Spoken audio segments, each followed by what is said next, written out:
नमस्ते सभी को। आज हम शुरुआत करेंगे 10वें अध्याय के 24वें श्लोक से। आप सबको पता है कि इस 10वें अध्याय में कृष्ण जो है अर्जुन को बता रहे हैं कि वो उन्हें कहाँ कहाँ और कैसे देख सकता है। तो अलग अलग सिंबल्स हैं, अलग अलग प्रतीकों का इस्तेमाल किया गया है। हम सब प्रतीक नहीं लेंगे, हम सब कुछ क्योंकि बहुत डिटेल में है, लेकिन जहां जहां भी हमें लगेगा कि इस प्रतीक से हमें कुछ सीखने को मिल रहा है, हम वही प्रतीकों का इस्तेमाल करेंगे। ठीक है, तो मैं पढ़ूंगी सब, लेकिन लूंगी उसमें से सिर्फ कुछ ही। तो 24वें श्लोक में बोलते हैं वो कि पुरोहितों में मुख्य अर्थात देवताओं का पुरोहित मैं बृहस्पति हूं हे पार्थ। सेनापतियों में स्वामी कार्तिक और जलाशयों में समुद्र हूं। मैं महर्षियों में भृगु, वचनों में अक्षर ओंकार तथा सब प्रकार के यज्ञों में जप यज्ञ और स्थिर रहने वाले हिमालयों में पहाड़ों में हिमालय हूं। तो ये सब प्रतीकों का इस्तेमाल किया है। तो आज हम जो दो प्रतीक इनमें से लेंगे 24 और 25वें श्लोक में से, वो हम लेंगे एक अक्षर ओंकार का और दूसरा हम लेंगे यज्ञों में जप यज्ञ, क्योंकि ये दोनों ही हमारी साधना से बहुत रिलेटेड है। तो सबसे पहले उन्होंने क्या बोला कि मैं शब्दों में ओंकार हूं। ये हम सबको पता है कि जो ओम शब्द है वो अपने आप में ही पूर्ण है, पूरी सृष्टि इस ओम में समाई हुई है। अगर हम पूरे अपने अक्षर भी लें सारे, अ से लेके पूरी की पूरी वो उसके अंदर है और पूरी सृष्टि ही उसी में है, पूरा नाद ओम में है। तो जब कृष्ण बोलते हैं कि अक्षरों में मैं ओंकार हूं, इसका मतलब वो सब कुछ आ गया, सब कुछ शुरुआत से लेके अंत तक। अगर सब कुछ भी समाप्त हो जाए और सिर्फ ओंकार रह जाए तो काफी है और किसी चीज की जरूरत नहीं है। जैसे जब हम कोई शास्त्र भी लिखा जाता है, ये गीता भी लिखी गई है, इसके लिए शब्दों का इस्तेमाल हुआ है। अगर हम सोचें कि अगर सपोज ये गीता समाप्त हो जाए, कभी ऐसा हो, हमें पता है पहले भी बहुत बार ऐसा हुआ है कि हमारी लाइब्रेरीज, हमारे पुस्तकालय, ग्रंथालय जला दिए गए थे किसी और देश ने या किसी और जाति ने हमारे यहाँ पर भारत में आकर जब उन्होंने आक्रमण किया। तो ऐसा भी हो सकता है कि हमारे कोई ग्रंथ ना बचे, सृष्टि का ऐसा विनाश हो जाए कि सब कुछ समाप्त हो जाए, जितना लिटरेचर है, जितने शास्त्र हैं, सब कुछ समाप्त हो जाए। तो क्या सब कुछ समाप्त हो जाएगा? नहीं, तब भी समाप्त नहीं होगा। क्यों समाप्त नहीं होगा? क्योंकि ओम का विनाश कभी नहीं हो सकता।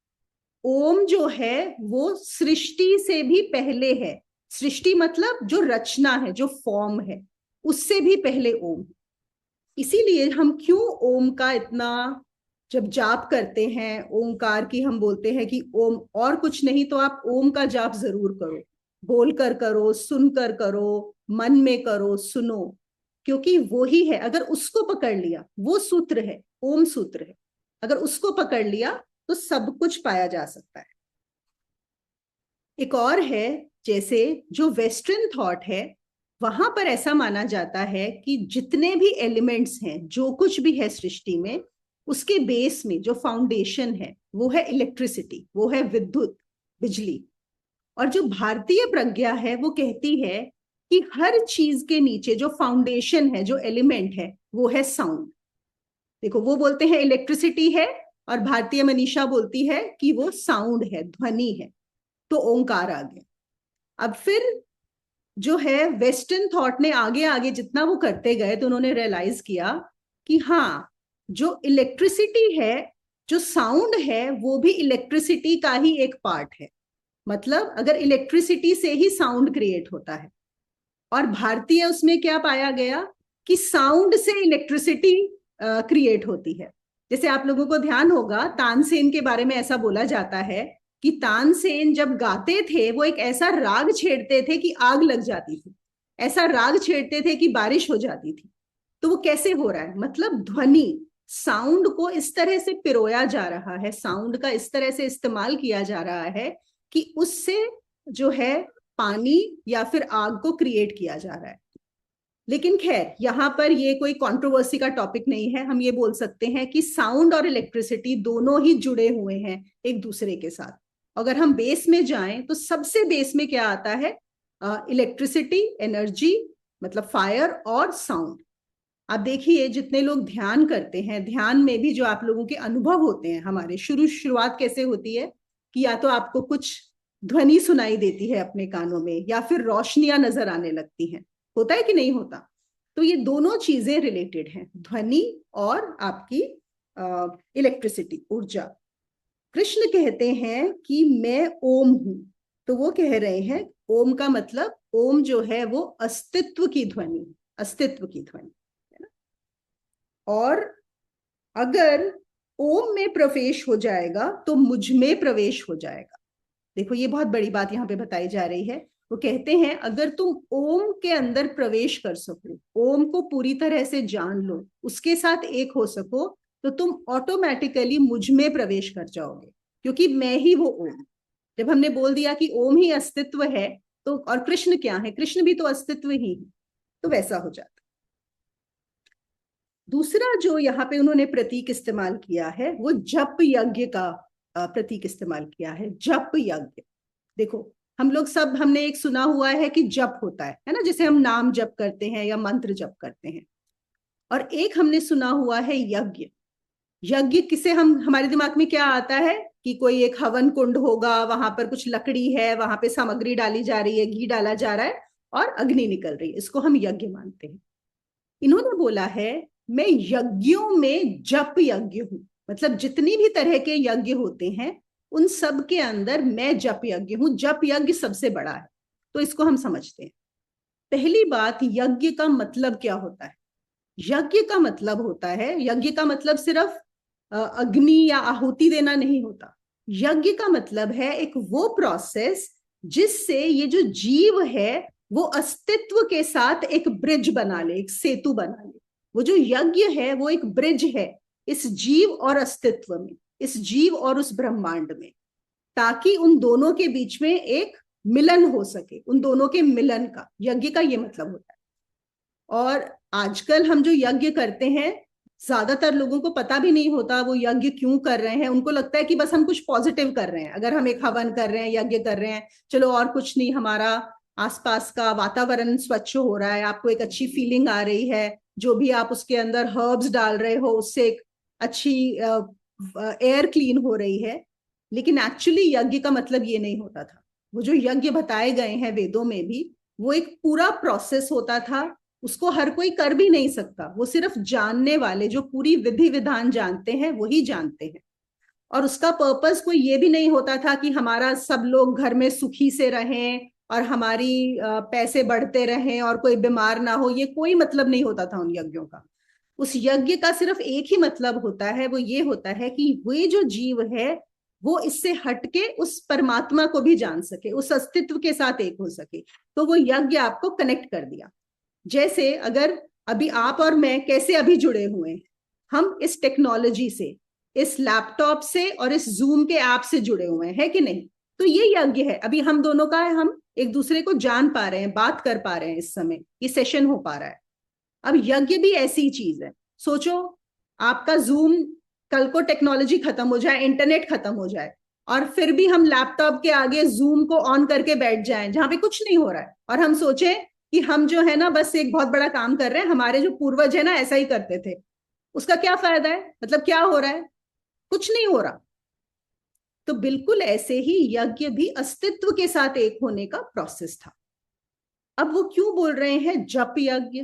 जप यज्ञ का मतलब है कि जप को, जो भी आपको एक मंत्र दिया जाता है, उसको आप इस तरह से अपने अंदर करें कि वो आपका जप ही जो है वो यज्ञ बन जाएगा, वो प्रोसेस बन जाएगा, वो जरिया बन जाएगा उसके साथ एक होने का, कनेक्ट होने का उस अस्तित्व से। तो ऑफ ऑल द यज्ञास, जप यज्ञ is suppose to be the highest, what he is sharing over there. जैसे हम लोग बोलते हैं जो क्रिया योग है वो भी एक तरह से यज्ञ ही है। जो क्रिया हम करते हैं, जो सांस लेते हैं, एक तरीके से वो हम क्या कर रहे हैं? वो सांस का विज्ञान ऐसा है कि आपके अंदर वो फायर क्रिएट हो रही है, वो फायर आपके शरीर के अंदर क्रिएट की जा रही है उससे कनेक्शन के लिए। ऐसे ही जप का मतलब है कि वो ध्वनियां क्रिएट की जा रही हैं उससे कनेक्शन के लिए। लेकिन हम ये सब चीजें नहीं जानते, हम बस राम राम जपते रहते हैं बाहर से। अभी ना मैंने परसों ही यहाँ पर एक ऑर्गेनाइजेशन में सेशन लिया था क्रिया योग के लिए। तो वहां पे तो ऑब्वियसली कॉर्पोरेट के लोग थे जिनको वैसे भी आपको पता है कि इन चीजों का इतना पता नहीं होता। तो उसमें 3 लोगों ने एक ही सवाल पूछा। उन्होंने बोला कि अरे हम सुबह जब अपनी माला, हमने भी नाम लिया हुआ है, माला करते हैं, लेकिन ध्यान ना मैम माला में बिल्कुल नहीं होता। ये होता है अभी ऑफिस जाना है, अभी बॉस को ये बताना है, ये करना है, वो करना है, बस हम कर रहे होते हैं, हम ऐसे हाथ में लेके। तो हम क्या करें, हम कैसे करें? अभी क्या जवाब दो उनको? अभी उनको तो, अभी क्योंकि उनका इंटरेस्ट भी नहीं है, वो ये भी कर रहे हैं और उनको लग रहा है कि उन्होंने बस सुबह एक माला जप ली, राम राम राम 108 बार कर लिया तो उनका धर्म हो गया। लेकिन हाँ, इतनी रियलाइजेशन है कि मन वहां पे नहीं है। ऊपर से गिल्ट भी है कि देखो माला जपते हुए भी मुझे बॉस, मतलब दिमाग में राम नहीं है, बॉस है दिमाग के अंदर, है ना।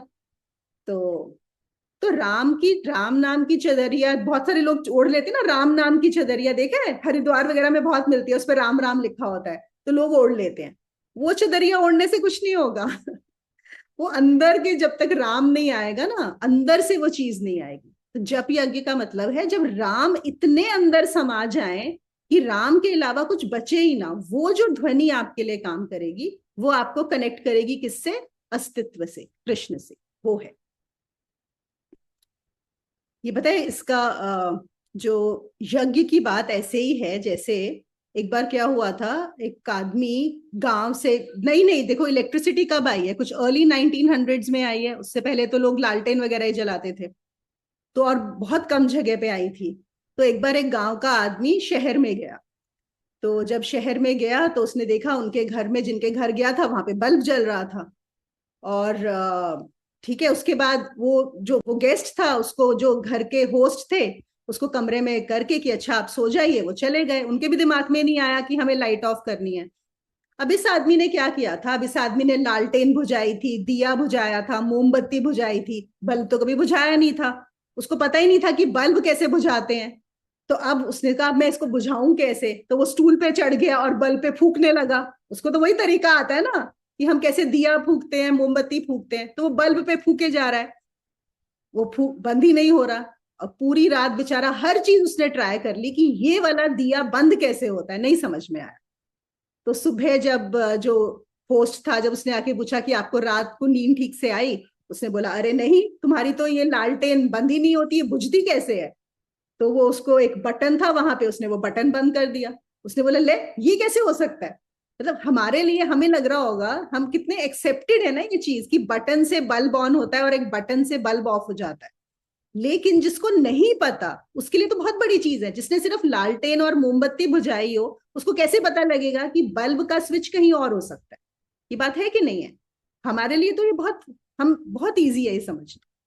बिल्कुल ऐसे ही ये जो यज्ञ की बात हो रही है, ये जो जप यज्ञ की बात हो रही है, ये वैसा ही है कि हम यहाँ पर जप करेंगे और वो जप किस तरीके से किया जाएगा, क्योंकि वो जो बल्ब और स्विच के बीच में जो तारों का एक कनेक्शन बना हुआ है जो हमें नजर नहीं आ रहा, हमें पता है कि वो काम करता है, नजर नहीं आ रहा।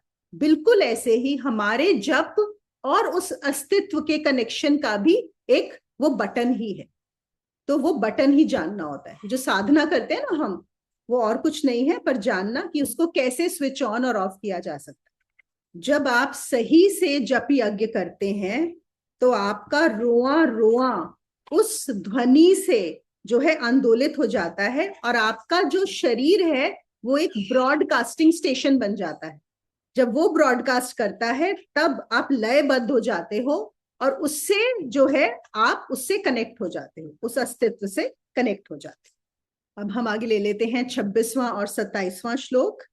इनमें उन्होंने जो प्रतीक दिए हैं वो कहते हैं, वृक्षों में पीपल का वृक्ष हूं, देव ऋषियों में नारद मुनि, गंधर्वों में चित्ररथ और सिद्धों में कपिल मुनि हूं।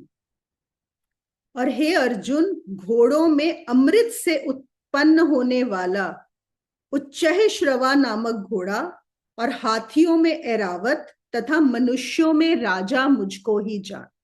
तो फिर से इन्होंने बहुत सारे सिंबल्स यूज किए हैं। हम यहाँ पर लेंगे 2 सिंबल्स, हम उनका लेंगे 3 सिंबल्स लेंगे। पीपल में, वृक्षों में पीपल, मुनियों में नारद और सिद्धों में कपिल मुनि। तो सबसे पहले समझ लेते हैं कि वृक्षों में पीपल को क्यों बोला गया है। आप सबको पता होगा कि पीपल की हमारे यहाँ पूजा भी होती है, और पीपल वृक्ष के अराउंड बहुत सारे कुछ हमारे रिचुअल्स भी हैं। कुछ ऐसे साल में कुछ ऐसे फेस्टिवल्स भी आते हैं जहाँ पे पीपल वृक्ष की पूजा की जाती है। और ऐसा भी बहुत सारे लोग मानते हैं कि अगर पीपल का पेड़ कहीं पे आ गया तो उसको कटवाना नहीं चाहिए, और ऐसा कुछ बुरा हो जाता है। बहुत सारी कहानियां गढ़ी हुई हैं। पर ये बता दूं, ये जो है ना, अगर आप लोगों के भी दिमाग में हो कि अगर कभी पीपल वृक्ष आ गया और आपने कटवा दिया तो आपके ऊपर बुरा हो जाएगा, ये सब के सब जो है बेकार की चीजें हैं। ऐसा कुछ नहीं होता। उसका रीजन ये था कि पहले लोग ज्यादा ना काटें, क्योंकि उसमें क्यों पीपल वृक्ष की पूजा की जाती है पहले समझ लेते हैं। क्योंकि वो रात में भी ऑक्सीजन देता है। पीपल का वृक्ष इज द ओनली ट्री जो रात में, सारे ट्रीज कार्बन डाइऑक्साइड देते हैं लेकिन पीपल ऑक्सीजन देता है। तो जैसे पहले होता था बहुत कि लोग ट्रैवल कर रहे हैं रात में, कभी रास्ते में सोना पड़ा, अभी कहाँ सोए, किसी जंगल में जा रहे हैं, तो हर किसी पेड़ के नीचे सोना ठीक नहीं होता था। तो कहाँ बोला जाता था कि आप पीपल के वृक्ष के नीचे सो जाइए। और जो वृक्ष रात में भी ऑक्सीजन दे रहा है, इसका एक और उन्होंने जो ये हुए हैं ना, मतलब रिसर्च हुई है, उससे ये पता लगा है कि पीपल के वृक्ष में कुछ एक इस तरह का एक देयर इज एन इंटेलिजेंस। मतलब बाकी पेड़ों से उसकी एक इंटेलिजेंस हाई है। मतलब उसका जिस तरह से जो डीएनए है, जिस तरह से वो बना हुआ है, it is very close to a higher intelligence. तो जब हम पीपल के वृक्ष को नमस्कार करते हैं तो इसका क्या मतलब होता है कि हम उस प्रज्ञा को, उस इंटेलिजेंस की, सब पेड़ों में उसमें सबसे ज्यादा इंटेलिजेंस है, उस इंटेलिजेंस को नमस्कार कर रहे हैं। और लोगों को ये पता भी नहीं होता कि हम नमस्कार क्यों कर रहे हैं। तो पहले ये क्यों बनाया गया कि लोग पीपल का पेड़ ना काटें, ताकि वो रात में ऑक्सीजन के लिए रहे, किसी को सोना पड़े तो सो सकें, और इसके अंदर इतनी प्रज्ञा है। लेकिन क्या होता है, अगर किसी को स्टॉप करना हो ना, कोई चीज करता हो, और अगर आपको उसको रोकना हो, तो सबसे अच्छा तरीका होता है उसके साथ कुछ निकाल दो, पाप लगा दो कि अगर तुम ये करोगे तो पाप हो जाएगा। मुझे लगता है अब तो बहुत सारी चीजों में पाप लगाना चाहिए। अगर तुमने 1 घंटे से ज्यादा मोबाइल देखा तो पाप हो जाएगा, अगर तुमने इतनी ज्यादा रील्स देखी तो पाप हो जाएगा। अब तो नए नए पाप हमें लाने पड़ेंगे, पर आजकल की जनरेशन पे चलेंगे नहीं ये वाले पाप, है ना। तो ये ऐसा ही था, पहले मासेस में कुछ खत्म करना हो ना तो पाप ऐड कर दो। तो ये था कि पीपल के पेड़ को काटोगे तो पाप लगेगा। तो सर्वाधिक बुद्धि वाला जो वृक्ष है वो है पीपल। पर देखो मजे की बात क्या है कि कोई पीपल के वृक्ष में तो जाके नमस्कार कर आएगा, है ना, जाके, कि हमने सुना हुआ है पीपल के वृक्ष को नमस्कार करते हैं। वो भी किस लिए, कि अगर नहीं किया तो शायद कुछ मेरा बुरा ना हो जाए, है ना, डर के मारे। लेकिन आपके पड़ोस में आपका पड़ोसी है जिसके अंदर वो प्रज्ञा जन्मी हुई है, उसका आपको कुछ पता नहीं, है ना, उसको आप नमस्कार नहीं करोगे, उसको आपको आइडिया भी नहीं है। तो अगर आपको ये भी नहीं पता कि आप किस चीज को नमस्कार कर रहे हो और आप ऐसे ही जाके नमस्कार कर रहे हो, उसका कोई मीनिंग नहीं होता। It is all meaningless. किसी भी चीज में हम लोग बहुत सारी चीजें ना सिर्फ क्योंकि समाज बोलता है करने को करते हैं। जैसे पैर छूने का, कि कोई भी अगर बड़ा है हमारे घर में, हमें जाके उसके पैर छूने हैं, बस ये बताया हुआ है। हम भी जाके, ना हमें उनका इंटरेस्ट है उनके पैर छूने में, ना हमारे अंदर कोई भाव है कि मैं जाके उनके पाँव पाँव छूं। बस ये हमको सिखा दिया गया है कि पाँव छू। और इससे क्या होता है, जिससे आप शायद कभी किसी के, आपका मन करता पाँव छूने को, वो चीज भी नहीं आपके अंदर आएगी। और कई बार तो आपको लगेगा कि आप क्यों छू रहे हो उनके पाँव। तो ये ना चीजें क्वेश्चन करनी चाहिए। आध्यात्मिक साधकों को ये सवाल उठाना चाहिए अपने मन में हर चीज को लेकर, कि मैं ये जो भी कर रहा हूं ये क्यों कर रहा हूं, व्हाट इज माय मोटिव। आप देखोगे बहुत सारी चीजें आप रियलाइज करोगे कि आप जबरदस्ती में कर रहे हो, आपको कुछ पता नहीं है आप क्यों कर रहे हो, बस करे जा रहे हो क्योंकि बताया गया, और आपको लगता है आप नहीं करोगे तो कुछ बुरा हो जाएगा। तो अगर आप सच में इंटेलिजेंट बनना चाहते हो तो क्वेश्चन करो चीजों। अब यहाँ पर पीपल के वृक्ष का जो उन्होंने सिंबल लिया है उसको बताने का एक और रीजन है, और वो ये है कि देखो, जो भगवान है, जो अस्तित्व है, वो वृक्षों में भी है। ऐसा नहीं है कि सिर्फ वो देवताओं और मुनियों और उन सब की बात कर रहे हैं, वृक्ष में भी है, पशु में भी है, जैसे उन्होंने घोड़ों में बोला और हाथियों में बोला। तो हर जगह, हर किसी में किसी ना किसी सिंबल का इस्तेमाल किया गया है। फिर उन्होंने बोला कि मैं ऋषियों में, देव ऋषियों में मैं हूं नारद मुनि। अब देखो ये कितने मजे की बात है ना कि नारद मुनि का एग्जाम्पल क्यों लिया गया है यहाँ पे। आई एम श्योर यहाँ पे हम समझ सकते हैं कि कैसे कृष्ण और नारद में क्या कॉमन है ना। क्योंकि कृष्ण के लिए क्या है सब कुछ, ये पूरा संसार एक लीला नाटक है ना। और नारद मुनि के लिए भी नाटक है।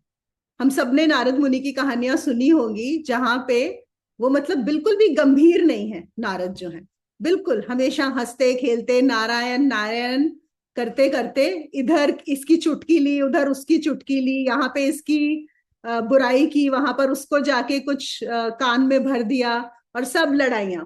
और इससे क्या पता लगता है, देखो फंसते भी कौन लोग हैं, जो अहंकार में होते हैं, जो संसार को गंभीरता से ले रहे हैं, वो फंसेंगे। क्यों? वो नारद मुनि कुछ आपको एक ऐसी कहानी बताएंगे, वो ऐसा बोल रहा था, वो ये बोल रहा था, तुम ऐसा कर दो वैसा कर दो, और सब गड़बड़ पूरा का पूरा। तो बहुत अच्छा इसीलिए इन्होंने जो प्रतीक लिया है कि जीवन एक खेल है और नाटक है और मनोरंजन और उत्सव है। इसको जो भी गंभीरता से ले रहा है, कहते हैं इस संसार में जो भी कुछ हो रहा है, अगर तुम उसके बारे में सीरियस हो गए हो, इसका मतलब है कि तुम रुग्ण हो, इसका मतलब है कि तुम बीमार हो, इसका मतलब है कि तुम्हें असलियत का पता ही नहीं है कि क्या चल रहा है। ये ऐसा ही है कि हम कोई नाटक देख रहे हैं स्टेज पे, और उसको देखते देखते हम इतने सीरियस हो जाएं, इतने बीमार हो जाएं, इतने परेशान हो जाएं, तो यही बोला जाएगा ना कि हमें सीरियस होने की जरूरत नहीं है। मनोरंजन के लिए आए हो ना, कोई नाटक देख रहे हो एंटरटेनमेंट के लिए, सीरियस क्यों हो रहे हो? तो ये संसार भी जो है वो सीरियसली लेने वाली चीज नहीं है। ये कृष्ण देखो महाभारत में वो नाटक कर रहे हैं, महाभारत में कहते हैं मैं कभी शस्त्र नहीं उठाऊंगा, और शस्त्र भी उठा लेते हैं, झूठ भी बोलते हैं, सब कुछ हो रहा है, कोई चिंता नहीं है। जब आप महाभारत खत्म हुआ युद्ध, तो आपको पता है ना कि जो गांधारी है उन्होंने कृष्ण को ये दिया, कर्स, श्राप दिया कि जैसे तुम्हारी वजह से मेरा पूरा खानदान समाप्त हो गया, तो तुम्हारा भी हो जाएगा। और वो हंस रहे हैं, वो बोल रहे हैं हाँ स्वीकार है, मतलब मेरा खानदान पूरा का पूरा नष्ट हो जाएगा और कुछ चिंता नहीं है। क्यों चिंता नहीं है? क्योंकि वो जो खानदान है, वो जो परिवार है, वो है ही नहीं। वो सब नाटक का हिस्सा है ना, वो सब नाटक का हिस्सा है। तो बात यही है, जो समझ जाते हैं वो हर चीज में खुश एंजॉय करते हैं, नाटक समझ के खेलते हैं, और बाकी लोग जो मूड है वो बड़े सीरियस हो जाते हैं लाइफ को लेके। तो अगर समझदार बनना है तो इसीलिए चीजों को समझो, असलियत को समझो, झूठ में मत जियो। फिर इन्होंने बोला कि सिद्धों में मैं कपिल मुनि हूं। सिद्धों में देखो, जो कपिल मुनि का इन्होंने इस्तेमाल किया है प्रतीक, बहुत ही प्यारा है। तो कपिल मुनि जो थे वो सांख्य के थे, वो ज्ञान मार्ग के थे। और कपिल मुनि का ऐसा मानना था कि सिर्फ जानना है, सिर्फ जानना है, कुछ करना नहीं है। आपको सबको पता है कि ज्ञान मार्गी ऐसा ही बोलते हैं, है ना, कि कुछ करने को है ही नहीं। तो हम ये बोलते हैं कि ज्यादा में अगर हम देखें तो दो ही तरीके हैं उस अस्तित्व को जानने के, एक है योग और एक है ज्ञान। योग क्या होता है? जहां पर कुछ करना होता है, आपको एफर्ट लगाना पड़ेगा, कुछ करना होगा, कोई तरीका अपनाना होगा। और ज्ञान क्या है? सिर्फ जानना है, बस जैसे ही जान लिया बात समाप्त हो गई। और वो कह रहे हैं, और जो कपिल मुनि थे वो ज्ञान मार्ग के बहुत बड़े प्रचारक थे, मतलब वो पूरे योग के अगेंस्ट थे। और देखो कितनी मजे की बात है, कृष्ण जिनको योगेश्वर बोला जाता है, मतलब कृष्ण एक योगी हैं, लेकिन वो बोल रहे हैं कि सिद्धों में मैं कपिल मुनि हूं। मतलब उनको यहां पर भी ऐसे ऐसे ऑपोजिट सिंबल्स यूज करते हुए कोई प्रॉब्लम नहीं है, मतलब ही सो कंफर्टेबल, यहाँ पे कोई कॉन्फ्लिक्ट नहीं है इस चीज को करने के लिए। तो इन दो निष्ठाओं में एक बार क्या हुआ, एक गुरु के पास एक शिष्य गया। तो जब शिष्य जाके बैठा तो कि भाई आप बताएं, तो गुरु ने बोला देखो, तुमको अगर कुछ करना है, तुम कुछ करना चाहते हो, तो मैं जो तुम्हें बताऊंगा उसमें 5 से 10 साल तो लगेंगे ही लगेंगे तुम्हें, अगर कुछ करना हो। या मेरे पास ऐसी भी वो है कि तुम हो जाओ अभी भी, मेरे पास ऐसा भी राज है कि तुम अभी हो सकते हो। तो बताओ तुम्हें क्या सीखना है? तो उसने बोला कि अगर मैं अभी हो सकता हूं तो फिर मुझे 5 से 10 साल इंतजार क्यों करना है? तो मुझे तो अभी होना है, बताइए कैसे हो जाऊं? तो गुरु ने बोला, तूने पूछा कैसे हो जाऊं, अब तो तुझे योग ही करना होगा 10 साल। समझ रहे हो बात? गुरु ने बोला अभी हो जाओ, अगर हो सकते हो तो बात खत्म हो गई ना वहीं पे। अगर शिष्य ने पूछा कैसे हो जाऊं, जैसे ही तुमने पूछा कैसे, तो कहां चले गए? योग मार्ग पे। फिर उसको दे दिया गया कि अब तुम योग करो। तो क्या होता है ये, हमने उस दिन भी, थर्सडे को भी यही चर्चा की थी कि क्रिया योग और ज्ञान मार्ग की भी हम जो बात कर रहे थे, ये हमेशा दिक्कत आती है सबके उसमें।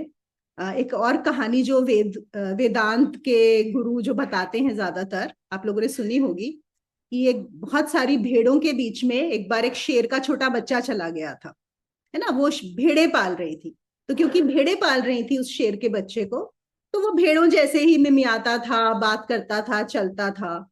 ऐसे ही बहुत समय बीत गया, उसको पता ही नहीं था कि वो शेर है।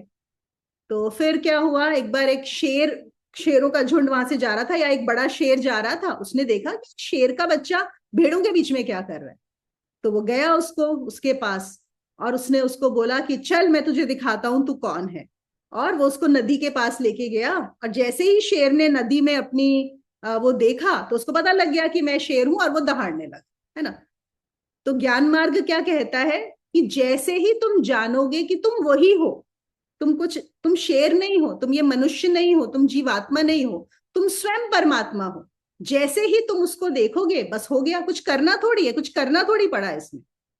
अब देखो योग वाले क्या बोलते हैं। हाँ, ये बड़ा इंटरेस्टिंग है। योग वाले कहते हैं, तुमने उस शेर के बच्चे को बोला चल मैं तुझे नदी में शक्ल दिखाता हूं, और वो चल पड़ा। अगर वो ना जाता तो, अगर वो मना कर देता जाने से तो फिर तुम्हें उसको खींच के लेके जाना पड़ता। और वैसे भी तुम नदी तक तो लेके गए ना उसको, वहां तो नहीं दिखा पाए ना वो। और कहते वो नदी के पास जाके आंखें बंद कर लेता तो कहते हैं जब तक वो तैयार नहीं हो जाता अपनी शक्ल देखने के लिए, तब तक, जहां से ये रियलाइज हुआ और जब तक वो देख ले, वो जो प्रोसेस करना पड़ता है वो योग है ना। तो योग भी जरूरी है। बिल्कुल हो सकता है ना कि वो मना कर दे कि मैं नहीं जाऊंगा, और जो हम देखते ही हैं बहुत सारे लोग जो नहीं देखना चाहते, उनको तो योग ही कराना पड़ेगा ना फिर। तो ये है। तो सांख्य क्या कहता है कि कुछ करना नहीं है। कपिल मुनि कहते थे कुछ करना नहीं है, सिर्फ जानना है। और योग बोलता है कि करना पड़ेगा, तभी इस लायक बनोगे कि जान पाओ। बिना करे तुम जान ही नहीं पाओगे, तुम इस लायक होगे ही नहीं, तुम्हारी बुद्धि ही नहीं खुलेगी कि तुम उस चीज को जान सको। इसलिए ये करना बहुत जरूरी है। तो कहते हैं जो सिद्ध होते हैं वो दो तरह के होते हैं। एक, जिन्होंने, सिद्ध का मतलब है जिसने पा लिया, जिसने अपने आप को जान लिया, जिसने, जो अस्तित्व के साथ एक हो गया। अब उसमें दो तरह के कौन से हैं? एक वो जिन्होंने कर करके जाना, पहले किया और फिर जाना। और एक है जिन्होंने बिना किए ही जान लिया, बिना किए जान लिया, बस सुना और जान लिया। तो जो कपिल मुनि थे वो ऐसे थे जिन्होंने बिना किए बस सुना और जान लिया। इसीलिए, और इसका भी क्या मतलब है जब वो बोलते हैं कि कपिल मुनि, इसका मतलब ये नहीं है कि योग का मना कर रहे हैं कृष्ण यहाँ पे। इसका मतलब है कि कपिल मुनि जो थे वो बिल्कुल रेडी थे, मतलब वो उस तरह के सिद्ध थे जो पूरे तैयार थे। बस सुना और जान लिया और हो गया, बात समाप्त हो गई। वहां पर अंधकार सबसे कम था, वहां पर माया का प्रभाव सबसे कम था, इसीलिए जान पाए। इसीलिए सिद्धियों में उन्होंने कपिल मुनि की बात की है। अगले श्लोक लेते हैं। ये हैं 28, 29 और 30। इसमें वो कहते हैं, हे अर्जुन, शस्त्रों में वज्र, गो में कामधेनु, संतान की उत्पत्ति और देवों में कामदेव, सर्पों में सर्पराज वासुकी, नागों में शेषनाग, जलचरों में उनका अधिपति वरुण देवता, पितरों में अर्यमा नामक पितेश्वर, तथा शासन करने वालों में मैं यमराज हूं। और हे अर्जुन, दैत्यों में प्रहलाद, गिनती करने वालों में समय, पशुओं में मृगराज सिंह, और पक्षियों में मैं गरुड़ हूं। ठीक है। तो ये बहुत सारे इन्होंने एग्जाम्पल्स लिए हैं।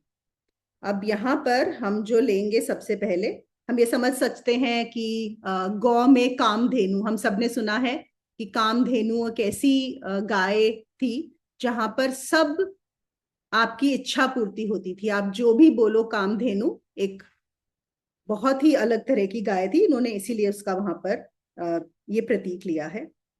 तो हम यहाँ पर आज बात करते हैं, उन्होंने जो बोला कि देवताओं में मैं हूं कामदेव। ये बड़ा एक बहुत अच्छा प्रतीक है कामदेव का। देखो, ये इसलिए भी जरूरी है इसके बारे में बात करना कि काम को ज्यादातर एक नेगेटिव नजरिए से हम लोग देखते हैं, है ना। जो सृजन, जो ऊर्जा है सृजन की, कि ये देखा जाता है कि उससे सिर्फ प्रजनन हो रहा है, मतलब काम वासना। हर कोई सोचता है कि काम वासना मतलब कुछ गलत है, कुछ नेगेटिव है। उसका रीजन ये है कि काम वासना को ठीक से समझा नहीं गया है।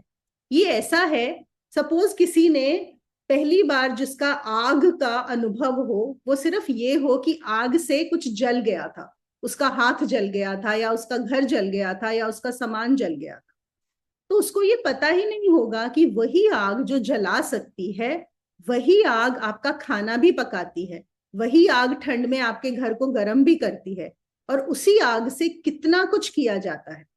अगर हम किसी भी चीज को एक लिमिटेड तरीके से जानते हैं, पूरी तरीके से नहीं जानते, तो हम उसके बारे में गलत धारणाएं बना लेते हैं, और हमारी गलत धारणाएं हम गा गा के सारी दुनिया को भी बता देते हैं, और सबकी वो गलत धारणाएं हो जाती हैं। तो यही बात हुई है काम वासना के साथ, काम ऊर्जा के साथ, है ना। तो देखो, जो जगत की सृष्टि है वो भी कहां से हुई है? वो भी काम से ही हुई है। काम से ही आता है कामना। हम सब जानते हैं, हम बोलते हैं कामना है। कामना का क्या मतलब है? कि जो काम से उत्पन्न हो। अगर जगत की सृष्टि भी हुई तो एक कामना थी, एक इच्छा थी, एक डिजायर थी। वो एक ही डिजायर है, वही इच्छा सबसे फंडामेंटल है। इनफैक्ट सिर्फ प्रजनन जो है वही काम वासना से नहीं होता। जो भी, अगर हम किसी को देखते हैं, कोई बहुत बड़ा साइंटिस्ट बना, कोई बहुत आर्ट में बहुत अच्छा है, कोई संगीत में बहुत अच्छा है, वो उसी काम वासना का रूपांतरण हुआ हुआ है, उसी का ट्रांसफॉर्मेशन हुआ हुआ है। और कोई एनर्जी है ही नहीं। फंडामेंटली वही एक एनर्जी है जो हर चीज का रूप लेती है, हर चीज का। उसके बिना कुछ होता ही नहीं है।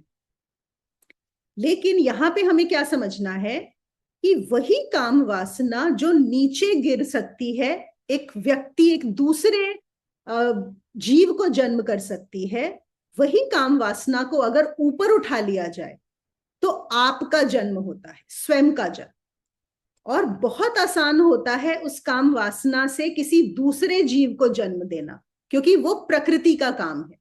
ये प्रकृति ने हमें ऑलरेडी, हमारा सिस्टम ऐसा बनाया गया है कि वहां से दूसरे जीव की एक उत्पत्ति होगी। लेकिन क्या उसी को इस्तेमाल करके मैं अपने को दोबारा जन्म दे सकता हूं? मेरा जन्म, वो होता है असली इस्तेमाल। तो अब होता क्या है, सिर्फ डायरेक्शन की बात होती है कि आप डायरेक्शन कहाँ जा रहे हैं। वही जो आपकी वासना है, उसकी अगर डायरेक्शन नीचे की तरफ होगी तो हाँ, जो भी हम जानते हैं, तो क्या होगा, सृष्टि चलेगी, प्रकृति के काम होंगे उससे। और वही जो एनर्जी है, उसी को अगर ऊपर की तरफ डायरेक्शन दे दिया जाएगा तो क्या होगा, आपका जन्म होगा। और हम सोचते हैं अरे मेरा जन्म तो हुआ हुआ है, मैं तो यहाँ पे हूं। नहीं, इस शरीर और मन के जन्म का आपका जन्म नहीं है, ये तो झूठा है। जो असली जन्म है वो आप ही स्वयं को दे सकते हो, और कोई आपको जन्म नहीं दे सकता। जो माँ देती है वो तो शरीर को जन्म देती है, उस शरीर और मन जो बनता है। जो असली जन्म है वो आपको स्वयं से स्वयं को देना होगा, कोई और नहीं दे सकता। और वहां पर ये काम ही आपके काम आएगा, और कोई चीज काम नहीं आएगी। देखो, वो यहाँ पे कहते हैं, नीचे की ओर बहती हुई काम ऊर्जा जनेंद्रियों के मार्ग से प्रकृति में लीन हो जाती है, और वही ऊर्जा जब ऊपर की ओर बहने लगे तो सहस्रार में लीन होकर ब्रह्म में लीन हो जाती है। वही सेम ऊर्जा है, कोई डिफरेंस नहीं है। तो इससे घबराना नहीं है, इससे डरना नहीं है। प्रॉब्लम कहाँ है कि हमने इसको ठीक से समझा ही नहीं है। और देखा जाए तो एक हिंदू शास्त्र ऐसे हैं, हिंदू परंपरा ऐसी है जहां पर हमने काम सूत्र तक भी लिखा हुआ है, और किसी देश में इस चीज को इतना समझा ही नहीं गया है। और इसीलिए जब कृष्ण है वो क्या बोल रहे हैं, क्यों इस चीज का प्रतीक बोल रहे हैं, क्यों वो कह रहे हैं कि मैं कामदेव हूं, देवताओं में मैं कामदेव हूं। एक और वो चीज बताते हैं कि आप देखो, एक जो फोकस होता है वो रहता है कि मुझे इस काम वासना से लड़ना है, मुझे इससे लड़ाई करनी है, संघर्ष करना है, मुझे इसको दबाना है। लेकिन वो जो अप्रोच है और जो शायद हमारी सोसाइटी में बहुत ज्यादा सिखाई गई है, वो सबसे नेगेटिव अप्रोच है, सबसे ज्यादा नेगेटिव अप्रोच है उस चीज को सप्रेस करना। क्यों? क्योंकि वो आपके अंदर से आ रही है, वो प्रकृति ने दी हुई है। अब आप क्या करोगे अगर आप उससे लड़ोगे? सपोज आपको एक अट्रैक्शन हो रहा है टुवर्ड्स अ पर्सन ए, आप बोलोगे कि नहीं, अगर मैं इससे दूर हट जाऊं तो मेरा ये अट्रैक्शन कम हो जाएगा। नहीं, कैसे कम होगा? वो तो आपके अंदर है ना, वो ए की जगह नहीं होके बी की तरफ चला जाएगा। फिर कुछ लोग बोलेंगे कि नहीं, मैं तो स्त्रियों की तरफ देखता ही नहीं हूं। ऐसे सुना है कि नहीं? हम वो ये जो है वो स्त्री की तरफ देखेंगे ही नहीं। यहाँ पे वो कहते हैं कि अगर तुम स्त्री की तरफ देखोगे नहीं, वो तो और भी ज्यादा तुम गहरे गड्ढे में जाओगे। वो कैसे? कि फिर क्या होगा, तुम कल्पना में स्त्री बना लोगे। और ऐसा हुआ है, वो कहते हैं कि अगर ड्रीम्स को देखा जाए या बाकी लोगों की इमेजिनेशन देखी जाए, एक है कि आप सच में किसी स्त्री की तरफ अट्रैक्टेड है, स्त्री या पुरुष कोई भी, और एक है जो आपने कल्पना में बना लिया। अब जो कल्पना वाला है उससे तो तुम कभी फ्री हो ही नहीं सकते। जो बाहर का शारीरिक है उससे तो तुम फ्री हो जाओगे, है कि नहीं? क्योंकि वो तो थोड़ी देर का होता है, उसके बाद लड़ाइयां होंगी, उसके बाद परेशानियां होंगी, आपको समझ में आ जाएगा ये सब बकवास है जब तुम वहां पे उसको पूरी करोगे। लेकिन जब कल्पना में करोगे तो कल्पना में क्या होगा? कल्पना में तो वो कहते हैं कि ना उस शरीर से बदबू आती है, और कल्पना में तो सिर्फ सुगंध ही सुगंध आएगी, कल्पना में तो कभी बोर ही नहीं होगे। तो तुम्हारी इमेजिनेशन, तो तुम और ज्यादा फंस जाओ। तो इसलिए बात क्या है, फिर से वहीं आ रही है कि ये भी जो है ना, जब हम गुरुकुल में जाते थे, ये बच्चों को बचपन में ही ये भी साधना बताई जाती थी, ये भी सही तरीके की, कैसे आपको ना सप्रेस करना है उसको, ना आपको उसका गलत इस्तेमाल करना है। आज हम जितने भी रेप्स देखते हैं, जितना ज्यादा, आपको पता है मैक्सिमम इंटरनेट पे पोर्नोग्राफी देखी जाती है, that is where the maximum use of internet happens. तो ये सब जो चीजें हैं ये क्या हैं? ये सब गलत डायरेक्शन में जा रहा है, रॉन्ग डायरेक्शन। और फिर लोग सोचते हैं कि मैं इसको रोक दूं। तो ना ये सब करने से होगा ना रोकने से होगा, इसकी सही, इसका इस्तेमाल, सही इस्तेमाल वो सीखना हो। और वो जो है, जो आपको बताया जाता है कि आपको नर्क के द्वार पे लेके जाएगी, ब्रह्म के द्वार पर भी वही ऊर्जा लेके जा सकती है, अगर आपको पता हो उसका सही इस्तेमाल कैसे करना है ना। तो वैसा है। फिर से वो कहते हैं, माता पिता सिर्फ एक शरीर को जन्म देते हैं, लेकिन स्वयं को जन्म देना हो तो स्वयं ही देना पड़ता है। और वो जन्म तब घटित होता है जब यही काम की ऊर्जा आपकी ऊपर की ओर प्रवाहित होने लग जाती है, नीचे की बजाय ऊपर जाने लगती है। इसीलिए कृष्ण कहते हैं कि मैं देवताओं में कामदेव हूं। अगर देवताओं में ही मुझे खोजना हो तो काम में खोजना, काम में खोजना, कहीं और मत खोजना तुम मुझे, मैं वहीं पे हूं। तुम कहीं किसी मंदिर में जाके मुझे मत ढूंढो, मैं वहीं काम में मैं ही छुपा हुआ हूं, वहां देखो मुझे, वहां लेकर जाओ। हाँ, एक और यहाँ पे ना साइकोलॉजिकल चीज बहुत अच्छी यहाँ पे बताई गई है। जैसे अभी हम बात कर रहे थे कि काम वासना से लड़ना नहीं है, उसे सप्रेस नहीं करना है। क्यों? क्योंकि देखो साइकोलॉजी क्या होती है, जिस भी चीज से हम लड़ते हैं हम उसमें और ज्यादा लिप्त हो जाते हैं। जैसे सपोज आप देखो, हमें सबसे ज्यादा कौन से लोग याद रहते हैं? जिनसे हमारी लड़ाई होती है, जो हमारे दुश्मन होते हैं, जिन्होंने हमें कुछ बुरा कह दिया होता है, जिनकी बात हमें हर्ट कर गई होती है, वो हमारे दिमाग में कहीं ज्यादा रहते हैं। और फिर ऐसा होता है कि सपोज आपको किसी से लड़ना है, आपको कोई पसंद नहीं है, किसी ने आपको हर्ट किया और अब आप उनको हर्ट करना चाहते हो। जब आप इस कोशिश में लगे रहोगे ना, कुछ टाइम के बाद आप भी वैसे ही हो जाओगे, ये होना ही होना है। आप जिससे लड़ना चाहते हो, आप जिसके बारे में सोचते हो, आप वैसे ही हो जाते हो। यही नियम है प्रकृति का, ये और कुछ नहीं है, ये लॉज ऑफ द नेचर है कि आप जिसके बारे में सोचोगे, जिसको आप नीचा दिखाने की कोशिश करोगे, क्योंकि वो नीचा दिखाने के लिए आपको उसके जैसा ही बनना पड़ेगा, आप वही हो जाओगे। इसीलिए हमारे यहाँ क्यों बोलते हैं कि गुरु से बारे में सोचो, किसी डेटी आप जिससे जो भी भगवान जिसमें आपको प्रेम है उनके बारे में सोचो, ताकि आप उनके जैसे हो जाओ। आप जिसके बारे में सोचते हो उसके जैसे ही होने लगते। और लड़ने का तो बिल्कुल भी सवाल नहीं, जिससे लड़ोगे वो तो बिल्कुल वैसे हो जाओ। इसलिए काम वासना से कभी भी लड़ना नहीं। एक बहुत अच्छा तरीका, बहुत सिंपल, ये होता है कि अपनी जिंदगी में एक ऐसा पर्पस ले आओ, एक ऐसा लक्ष्य ले आओ, क्यों उसकी तरफ भी और उसकी तरफ इतने इंस्पायर हो जाओ कि आपकी जितनी भी ये जो ऊर्जा है ना, ये वासना है, ये सारी उसकी तरफ लग जाएगी, है ना। एक तो है कि हम साधना से उसको ऊपर उठा रहे हैं, वो तो अल्टीमेट है।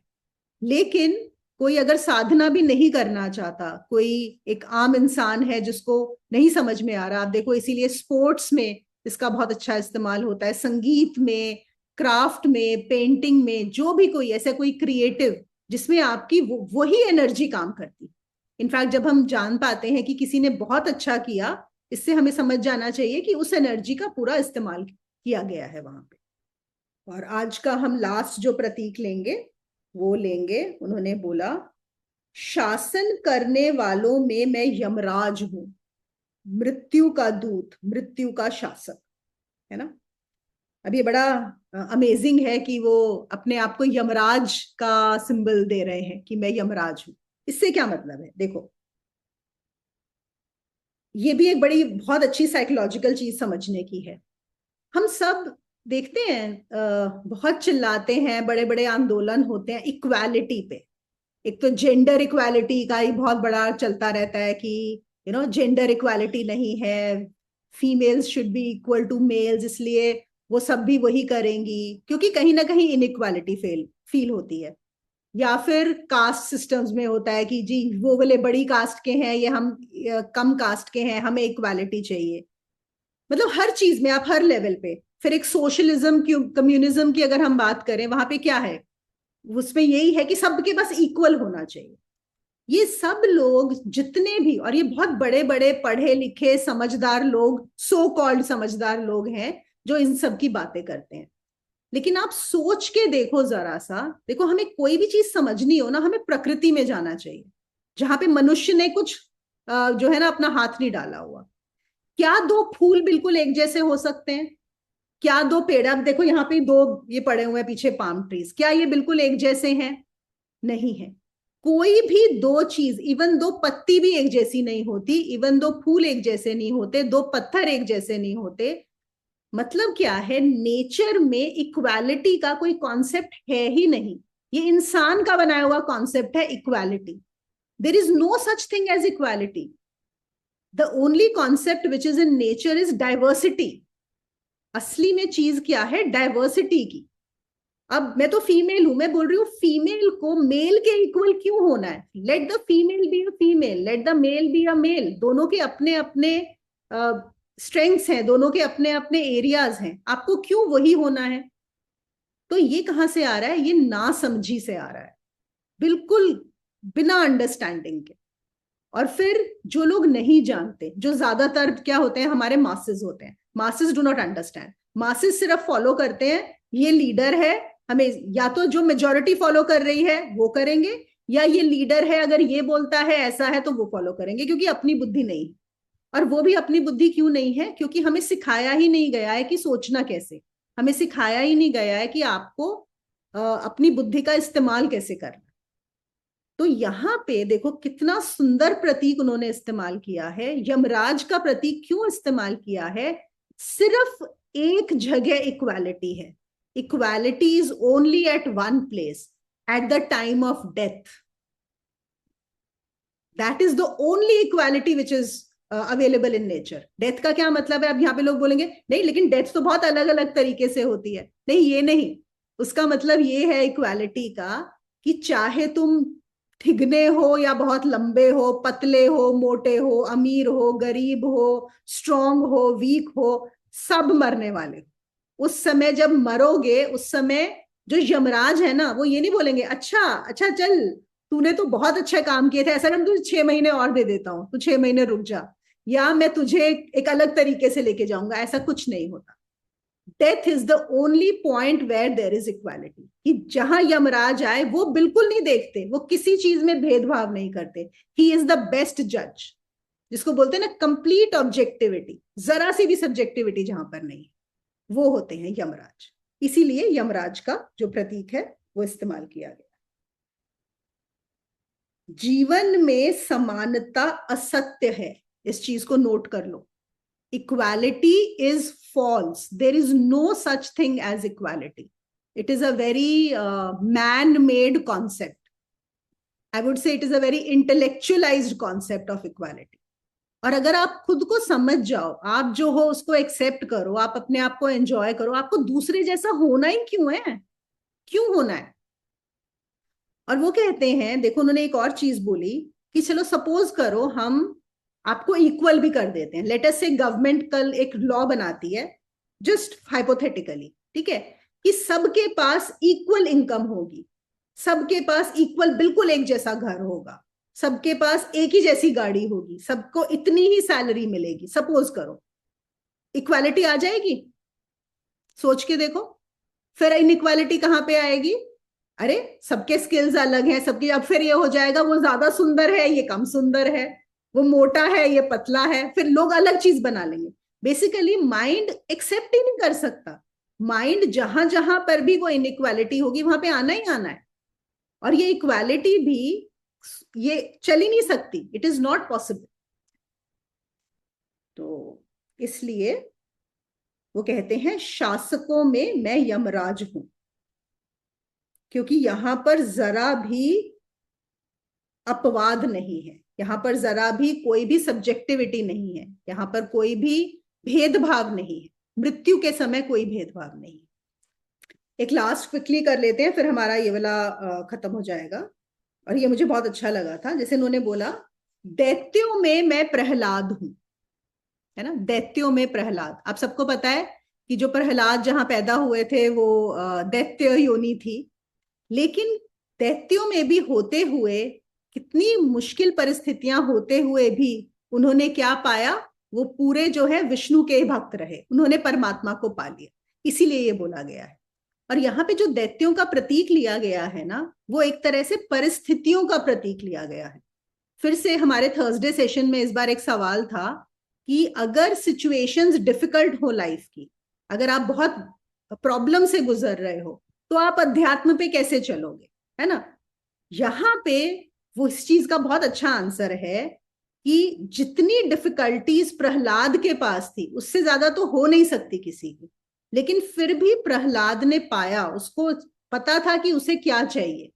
किसी भी डिफिकल्टी ने उसे बिल्कुल भी रोका नहीं। इनफैक्ट साइकोलॉजिकली ऐसा बोलते हैं कि अगर डिफिकल्ट सिचुएशंस में भी तुम नहीं सीखोगे, तो अच्छी सिचुएशन में तो तुम सीख ही नहीं सकते कभी। क्योंकि डिफिकल्ट सिचुएशन तो आपको पुश करती है कि हाँ कुछ और है, जानो समझो। अगर जब तुम्हारे ऊपर दुख है, परेशानियां हैं, उस समय भी अगर तुम्हारे मन में नहीं आता कि मैं जान लूं, मैं सीख लूं, अच्छी सिचुएशन में कैसे सीखोगे? बहुत रेयर, वो कहते हैं कोई बिरले ही होते हैं जो अच्छी सिचुएशन में भी सीख जाते हैं। ज्यादातर लोगों के लिए जो सफरिंग होती है, suffering is the best Guru, suffering is the biggest गुरु, वही आपको सिखाती है। और कोई सफरिंग में भी ना सीखे तो कहते हैं कि फिर बहुत ज्यादा अंधकार है, बहुत ज्यादा जरूरत है और काम करने की, ठीक है। इसीलिए उन्होंने बोला है कि मैं प्रहलाद हूं। आदमियों को क्या लगता है, जो सोसाइटी, संसार क्या सोचता है कि अगर आपके पास प्रॉब्लम है, कोई प्रॉब्लम है, तो आपकी सिचुएशन को बदलना होगा, इजंट इट। सपोज कोई आपके पास पैसे की प्रॉब्लम चल रही है, तो अगर इनको पैसा दे दिया जाए तो ये प्रॉब्लम ठीक हो जाएगी। अगर किसी के, मतलब जो भी प्रॉब्लम हो रही है, सिचुएशन है, उस सिचुएशन को ठीक कर दो तो इनकी प्रॉब्लम समाप्त हो जाएगी।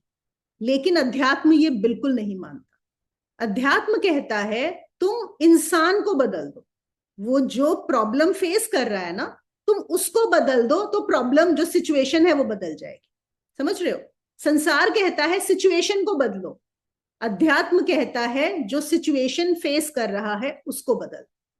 और ये हम सब जितने भी यहाँ पे चले हैं इस पथ पर वो जान सकते हैं, ये बिल्कुल सही बात। परिस्थिति हमारे हाथ में होती ही नहीं है। परिस्थितियों को कब तक बदलते रहोगे? आज एक परिस्थिति बदलोगे, कल को एक और आ जाएगी, परसों एक और आ जाएगी। परिस्थितियां तो लाइन से खड़ी हुई हैं। किसको बदलना होगा? मनोस्थिति को। एक बार मनोस्थिति बदल लोगे, एक बार तुम समझ जाओगे, तो फिर कोई भी परिस्थिति तुमको परेशान नहीं करेगी। तो इसीलिए उन्होंने बोला है कि मैं प्रहलाद दैत्यों में। ठीक है, तो आज का सेशन यहीं पे समाप्त करते हैं। हमने 30 श्लोक तक कर लिया है। आप लोगों के कोई प्रश्न हो तो जरूर पूछें। आपने लास्ट में बताया कि परिस्थितियां तो नहीं बदल सकती हैं, लेकिन इंसान को बदलना होगा। उसका यही मतलब हुआ कि उसका देखने का ढंग, जो दृष्टिकोण है उसका, उसको बदलना होगा। यही कहना चाह रहे हैं ना? मतलब देखो, दृष्टिकोण सोच कर नहीं बदलना है फिर से, हाँ, है ना? जब मैं बदल जाऊंगी तो ऑटोमेटिक दृष्टिकोण बदलेगा, वो काम आएगा अध्यात्म में।